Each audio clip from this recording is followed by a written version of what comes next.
சோம்பேறியாக இருந்து விட்டாக்கா சோறு கிடைக்காது தம்பி. சுறுசுறுப்பில்லாம தூங்கிக்கிட்டு இருந்தா துணியும் இருக்காது தம்பி. சோம்பேறியாக இருந்து விட்டாக்கா சோறு கிடைக்காது தம்பி. சுறுசுறுப்பில்லாம தூங்கிக்கிட்டு இருந்தா துணியும் இருக்காது தம்பி.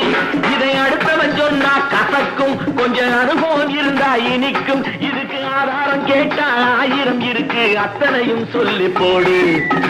ஓடி ஓடி உழைக்கணும்,